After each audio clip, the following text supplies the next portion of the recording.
A whole lot of movement tonight involving the men and women in our military. Reuters is reporting that top national security advisors were told today inside the White House Situation Room that all U.S. troops deployed to the Middle East should be in place by mid-March. That's within 3 weeks.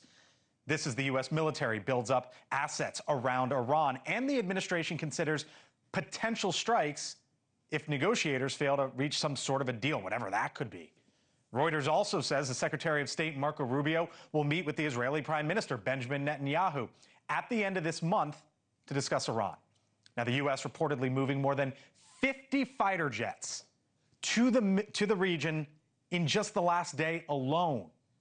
And more than 150 military cargo flights also reportedly carrying weapons and ammunition to the region. That's just within the last day, and we've seen this build and build and build. The powerful USS Abraham Lincoln Carrier Strike Group, for example, in place just 435 miles away from Iran. And the USS Gerald R. Ford, the largest aircraft in the world, is on the way. This as protests pop up in Iran against the current regime.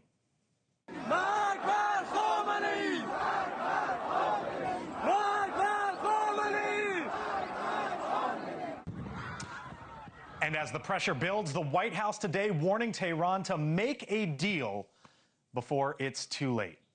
Admiral John Miller, former commander, U.S. Naval Forces Central Command, joins me in a moment. But first, over to our Libbey Dean over at the White House. And Libbey, the White House asked a host of questions on this today about sort of the president's decision and when he might make it.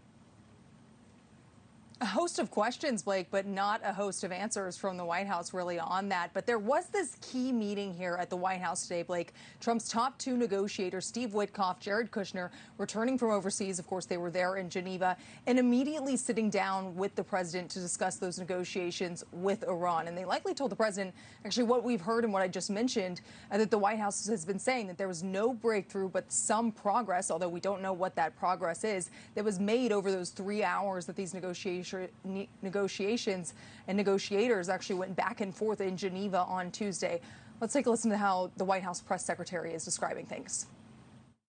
There was a little bit of progress made, but we're still very far apart on some issues. I believe the Iranians are expected to come back to us with some more detail in the next couple of weeks, and so the president will continue to watch how this plays out.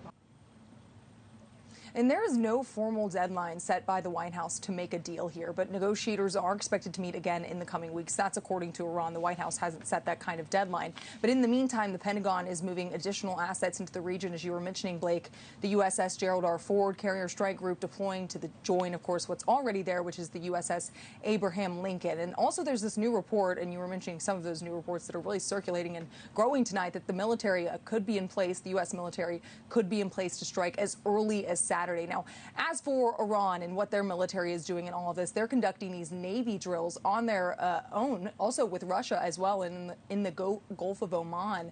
And just on Tuesday, Iran conducted those drills, you remember, that we were talking about in the Strait of Hormuz as well. So they're taking their military action as well, with those drills playing out as the U.S. sends the biggest aircraft carrier there to the region.